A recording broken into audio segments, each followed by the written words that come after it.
We already put the $25,000 deposit on the boat. Jordan, we can't help you. My father didn't even look up from the model yacht he was polishing. I stood there, my right ankle throbbing under bloody gauze, holding the $4,000 bill that would decide if I ever walked normally again. Dad, I whispered, it's my leg. The doctor said, I need surgery this week. My mother just turned the page of her magazine looking bored. You're an adult, honey. Maybe limping for a few months will teach you to be more careful with that cheap car of yours. From the corner. My sister Ashley laughed. Just sell your laptop. It's not like your little freelance hobby pays the bills anyway. I looked at the toy boat on the table. Worth 5 times the cost of my surgery. I didn't scream. I didn't beg. I just turned around and walked out on my broken leg, knowing exactly what I had to do next. My name is Jordan, and I'm 28 years old. People say family comes first, but that night, I realized my family only cared about their image. So, I made a plan. I didn't just leave. I came back, bought their debt, and evicted them from the very house they kicked me out of. Have you ever felt like a stranger treated you with more kindness than your own flesh and blood? Drop a comment and tell me your story. I'm reading every single one. The leather sofa squeaked beneath me as I tried to find a position that didn't send shooting pains up my leg. My right ankle was wrapped in thick white gauze, already spotted with fresh blood seeping through. I held the hospital bill in my trembling hand, $4,500. It was the cost of reattaching my torn ligaments after a car accident in the beat-up sedan my parents refused to help me repair. The doctor had been clear. Surgery immediately or a permanent limp for the rest of my life. Across the room, the smell of expensive vanilla candles was suffocating. My father, Dennis, was meticulously polishing a scale model of a yacht with a microfiber cloth. He didn't even look up when I spoke. Dad, I said, my voice tight. I need the surgery. If I don't do it now, I'll never walk right again. He blew a speck of dust off the miniature deck. Jordan, we've already put the deposit down on the new boat. $25,000. It's non-refundable. It's my leg, I whispered. My mother, Pamela, took a delicate sip of her tea, her eyes scanning a magazine. You're an adult now, honey. You made the choice to drive that old car. Maybe limping for a few months will teach you to be more careful next time. From the corner armchair, my sister Ashley looked up from her phone and smirked. Why don't you sell that laptop you're always glued to? Freelancing clearly isn't paying the bills if you're here begging. I looked at them, really looked at them. The polished wood floors, the art on the walls, the $25,000 toy boat sitting on the table. And then I looked at my throbbing, ruined ankle. I didn't say another word. I didn't cry. I simply gripped the armrest, pushed myself up through the blinding pain, and limped to the door. The silence in the room wasn't awkward. It was cold. It was the silence of people who had watched me bleed and decided the carpet was more important. I closed the heavy oak door behind me. And in that moment, the daughter who sought their approval died. The creditor was born. I sat on the floor of my studio apartment, my back pressed against the cold drywall, staring at my purple, swollen ankle. The pain was a living thing, throbbing in time with my heartbeat. But the anger was colder. It was a precise, calculating kind of anger. To understand why I walked out of that mansion without screaming, you have to understand the ledger of my life. In my family, love was a currency, and I was perpetually overdrawn. My sister Ashley was the golden investment 2 years ago when her luxury organic spa went under because she spent the capital on trips to Tulum instead of marketing. My father wrote a check for $50,000. He called it protecting her credit score. He didn't ask for a repayment plan. He didn't lecture her about responsibility. He just signed the check and told her to try again. Contrast that with me. When I was 22, I borrowed $2,000 from them to fix my transmission so I could get to my first job. They made me sign a notarized contract. They charged me 5% interest. For 6 months, I ate instant noodles and walked 3 miles to save gas money just to pay them back early. I thought if I showed them I was responsible. If I showed them I had integrity, they would finally respect me. I was an idiot sitting there on my floor looking at the eviction notice I knew would come if I paid for surgery instead of rent. The math finally made sense. It wasn't about money. They had plenty of money. They had just put a $25,000 deposit on a boat they would use, maybe 3 times a year. They chose a fiberglass hull over their daughter's ability to walk. To them, I wasn't a family member. I was a bad asset, a write-off. A soft knock at the door broke my concentration. I froze. If it was my landlord, I was done. Jordan, it's me, Caleb. I let out a breath I didn't know I was holding and hopped on one leg to unlock the deadbolt. My brother stood there in his grease-stained mechanic's coveralls. He looked exhausted, his eyes red-rimmed, smelling like motor oil and stale coffee. Caleb was the only one who didn't look at me like I was a mistake, but he was also the only one without any power. He stepped inside, took one look at my ankle, and winced. Without a word, he reached into his pocket and pulled out a wad of cash. It was mostly 10s and 20s, crumpled and smelling of the shop. "It's 500, he said, his voice rough. "I sold my tool set to the new guy. I know it's not 4,000, Jordan, but it's literally everything I have right now." I looked at the dirty bills in his callous hand.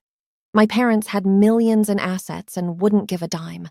My brother, who worked 60 hours a week on his feet, sold his livelihood to give me $500. "Keep it," I said, my voice shaking. "You need your tools to work."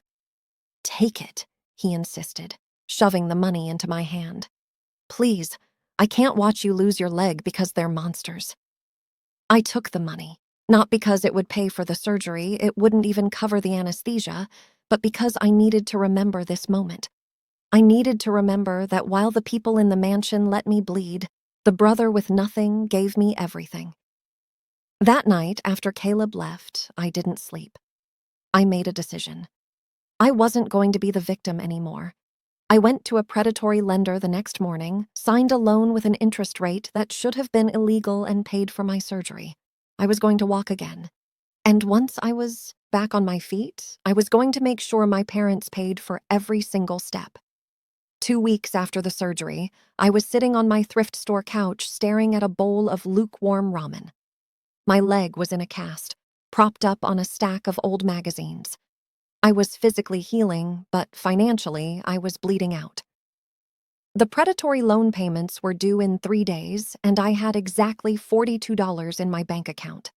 I was calculating whether I could sell my plasma while on painkillers when I remembered the crumpled lottery ticket in my jeans pocket. I'd bought it at a gas station while picking up my prescription. A $2 tax on desperation. I pulled it out, smoothed the wrinkles against the coffee table, and opened the app on my phone. 12/18, 4:33, 49, Powerball 7. I didn't scream.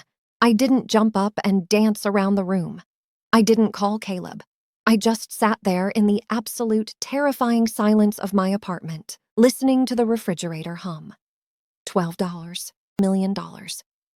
The numbers stared back at me, indifferent to my suffering. In the movies, people pop champagne. In real life, when you hand a starving person a feast, they don't celebrate. They get suspicious. I felt a cold clarity wash over me. If my parents knew about this, they would suddenly remember how much they love their independent daughter. Ashley would suddenly need a business partner. I didn't cash the ticket immediately. Instead, I hired a lawyer, not a strip mall lawyer, but a corporate shark in a glass tower downtown who charged $800 an hour. I walked into his office on crutches, looking like a vagrant, and placed the ticket on his mahogany desk. "I want 2 things," I told him. "I want this money put into a blind trust so no one knows my name, and I want a full forensic financial investigation into Dennis and Pamela Miller." 3 days later, I was back in his office. He slid a thick dossier across the desk. I opened it, and the myth of my parents' wealth dissolved into ink and paper. They weren't rich. They were drowning. The mansion on Mercer Island, mortgaged to the hilt. They were 3 months behind on payments and hiding the foreclosure notices. The $25,000 boat deposit put on a credit card with 22% interest. Ashley's successful spa business.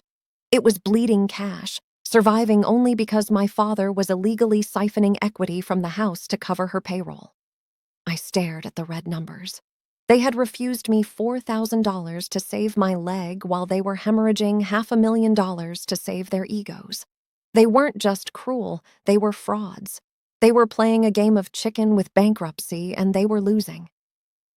"What do you want to do?" my lawyer asked. "We can structure your assets to protect you from their creditors." "No," I said, closing the file. "I don't want to run from their debt. I want to own it." I instructed him to form a shell company. We called it Chimera Holdings. With my new capital, I approached the bank that held my parents' distressed mortgage and Ashley's delinquent business loans. Banks hate bad debt. They'll sell it for pennies on the dollar just to get it off their books. I bought it all. Within 48 hours, I went from being the rejected daughter to the owner of their entire existence. I held the deed to their house. I held the lien on Ashley's spa. They were living on my property, spending money they owed me. I signed the final paperwork with a steady hand. I wasn't just a survivor anymore. I was the predator in the water, and they didn't even know I was swimming beneath them. They thought they were answering to a faceless corporation. They had no idea the Chimera was the girl they told to sell her laptop. The trap wasn't a cage, it was a mirror. I knew my parents better than they knew themselves. I knew that if I approached them as a creditor demanding payment, they would play the victim. They would cry to their friends, start a GoFundMe, and paint me as the villain. But if I approached them as an admirer offering a golden parachute, they would jump without checking if the chute was attached. I hired a lawyer named Mr. Sterling to be the face of Chimera Holdings. He was everything my parents worshipped. Older British accent, wearing a suit that cost more than my brother's annual salary. He met them at a private lunch club downtown Neutral Ground that smelled of old money and exclusion. I wasn't there, but I didn't need to be. I had the audio feed listening from my car parked a block away. Mr. and Mrs. Miller Sterling's voice was smooth as velvet. Chimera Holdings specializes in distressed assets with high potential. We see the value in your property. And frankly, we see the value in you. I heard the clinking of silverware. My father cleared his throat. That pompous sound he made when he felt important. "Well, we've certainly put a lot of equity into the estate. It's good to see a firm that appreciates quality." "Precisely," Sterling continued. "That's why we're offering a sale-leaseback agreement. We purchase the property and the business debt immediately. You clear your record, no foreclosure, no public embarrassment. You stay in the home as tenants for a nominal fee. Plus, as a signing bonus to help with operational liquidity, we're issuing a corporate credit card with a $50,000 limit." Silence. Then, my mother's voice breathless. 50,000. And we stay in the house. It's a standard retention package for our VIP clients. Sterling lied effortlessly. I gripped the steering wheel. This was the moment. The document Sterling slid across the table was 50 pages long. Buried on page 42 was Clause 42B. It was a legal guillotine. It stated that as tenants, any violation of the lease terms, including late payment by even 1 hour or unauthorized commercial use of the property, resulted in immediate non-judicial eviction, no grace period, no court hearings. Instant termination. A rational person would ask, "What's the catch?" A scared person would read every word. But my parents weren't rational or scared. They were narcissists. There is a specific delusion that comes with being a narcissist. The absolute unshakable belief that the universe owes you a favor. They didn't see a predatory contract. They saw validation in their minds. Of course, a hedge fund wanted to bail them out. Of course, they deserved a $50,000 spending limit.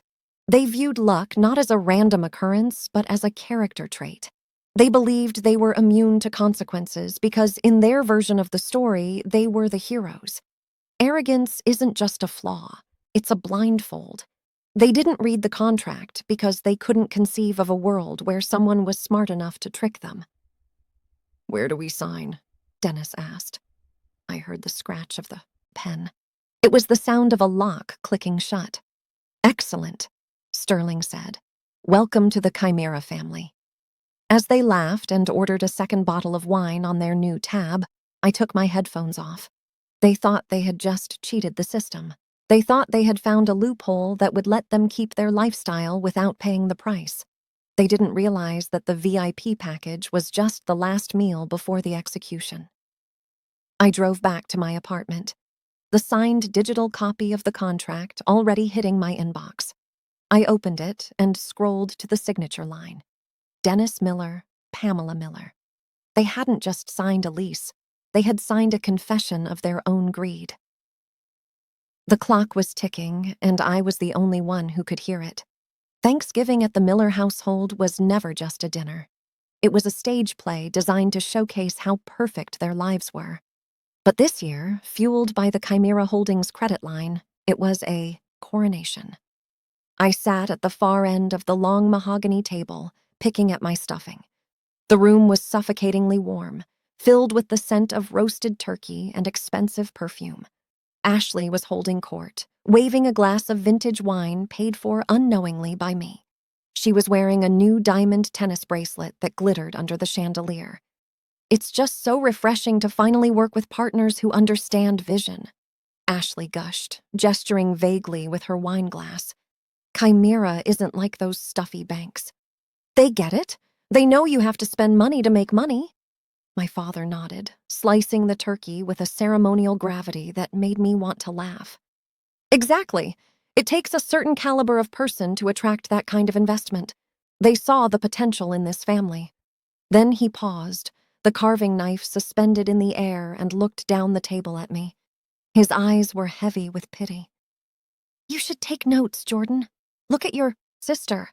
She knows how to leverage capital. She's a builder. You're still working for wages. You're playing small ball while the adults are in the big leagues. Maybe Chimera just likes risky bets," I said quietly, taking a sip of water. My mother sneered. "Don't be jealous. At least someone here is securing our legacy." They were eating food I paid for in a house owned by my company, wearing clothes charged to my credit line. They didn't see it yet, but they were feasting on their own financial corpse.